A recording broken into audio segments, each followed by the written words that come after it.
Sihirli ormanın minik zürafası sabah uyanıp ormanda gezintiye çıkmış. O da nedir? Sihirli ormanın bütün ağaçları meyvelerini vermiş. Şaşkınlıkla onlara bakan minik zürafa koşarak ağaçların yanına gitmiş. Ağaçlara şöylece bir bakmış. Sonra isimlerini tek tek söylemeye başlamış. Bakmış, nedir bu? Ananas ağacı. Sonra onun yanındaki ağaca gitmiş. Bir de bakmış, bu da nedir? O da limon ağacı. Hemen yanında muz ağacı varmış. Onun yanında üzüm ağacı varmış. Ve onun yanında da elma ağacı varmış. Minik zürafa sırasıyla meyvelerden toplayıp yemeye başlamış.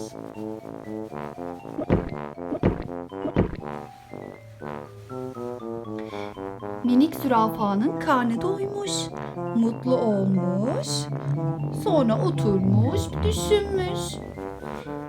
Keşke yanımda bir tane de arkadaşım olsaydı. Onunla birlikte toplasaydık bu meyveleri, birlikte yeseydik.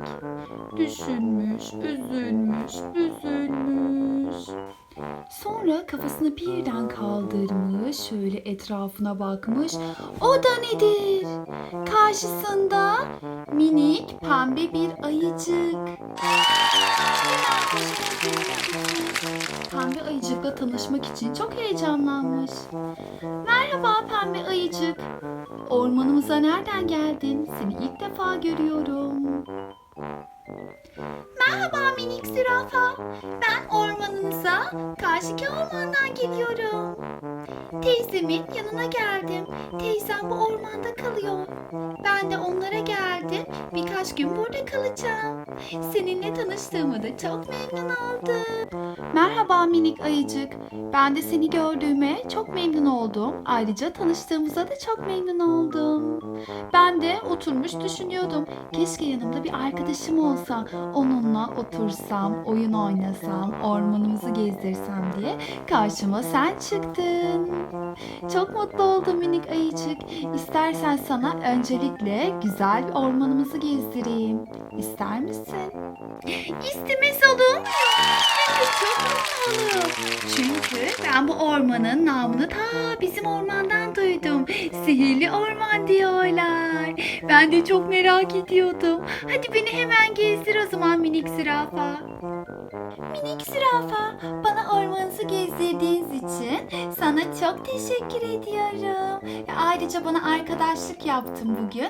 Çok mutlu oldum. İyi ki seni tanımışım minik zürafa. İyi ki varsın. Ama şimdi artık akşam oldu. Annem beni arar. Ben annemin yanına gitmeliyim. Teşekkür ederim sana. Rica ederim minik ayıcık. Ben de seni tanıdığıma çok memnun oldum. Günüm sayende çok güzel geçti.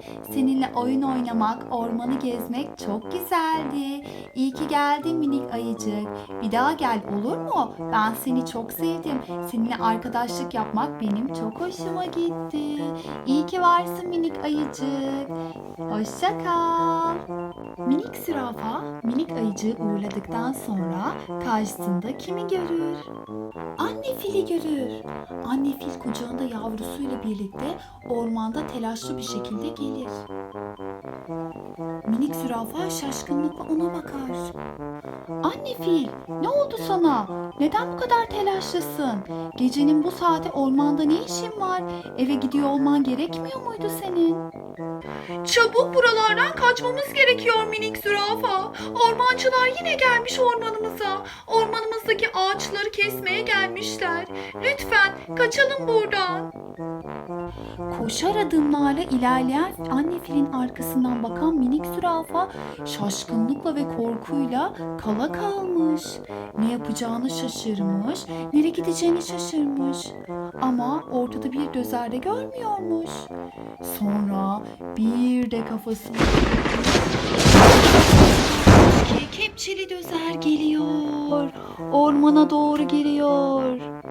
O korkuyla ve şaşkınlıkla hemen ormandan koşar adımlarla kaçmaya başlamış minik zürafa. Kepçeli Dözer tabii iş başında. Hemen başlamış ormandaki bütün ağaçları yıkmaya başlamış. Bütün ağaçları yıkıyormuş. Yerli bir oluyormuş. Hepsini yıkıp hepsini yıkıyormuş minik Dözercik. Ormandaki bütün meyve ağaçları yıkılmış. Yerle bir olmuş. Kaybolmuş. Bu kötü Dözer yapmış. Bir de kahkahalarıyla gülmeye başlamış. O da nedir? Birden ortada ne belirdi? Kaptan Amerika.